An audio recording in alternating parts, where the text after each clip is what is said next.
So if y'all didn't know, Stephen Spielberg is my favorite director. He's worked on and directed some of the best movies ever made. So whenever I heard that his latest film is basically a biographical film about his life, I just knew I had to watch it. The film is called The Fabelmans. It's technically not an official biographical film, but looking more into it, a lot of the film was based on Steven Spielberg's life. So even though it's not branded as a biographical film, it technically is one. The film is about Sammy Fabelman, a kid who falls in love with movies after watching The Greatest Show on Earth. As he reaches adolescence, he discovers a shattering family secret and explores how the power of films can help him see the truth. This film is amazing. It's well written, it's well shot, it's well directed. We live in a day and age where most movies that come out are just roller coaster movies. If you don't know what roller coaster movies are, they're movies that you enjoy while you're watching them, but once they're over, you just kind of forget about them.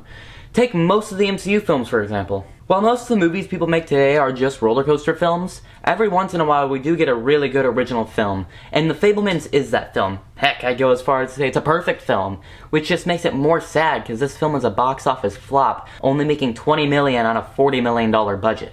Now the rest of this video is going to have spoilers for the film, so if you haven't seen the film and don't want to get spoiled, I'd suggest clicking off the video now. There are three main scenes that I want to talk about that just stood out to me, that I just couldn't forget.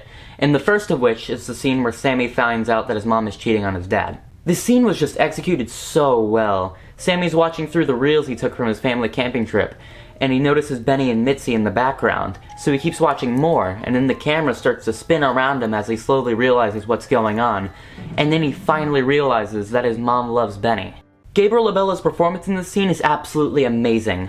I don't think there's anything they could have done to make this scene better than it already is. The next scene I want to talk about is the scene where Sammy's parents tell them that they're getting a divorce. Well, not really the part where they tell them that they're getting a divorce. That is another great scene with really great acting, though. I'm mainly talking about the part where Sammy's watching his family and just imagining himself filming it. Earlier in the film, Boris told Sammy that family and art will tear him in two, and we get to see it here. Sammy's literally watching his family fall apart right in front of him, and the only thing going through his mind is, how would I film this? Where would the camera go?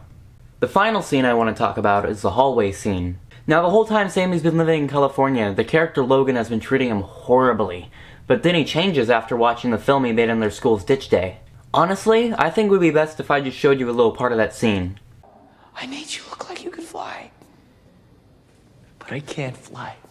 I can outrun any guy in Santa Clara County, and I'll work real hard to do that. But you make me feel like I'm some kind of failure, or a phony, or like I'm supposed to be some guy I'm never gonna be. Not even in my dreams.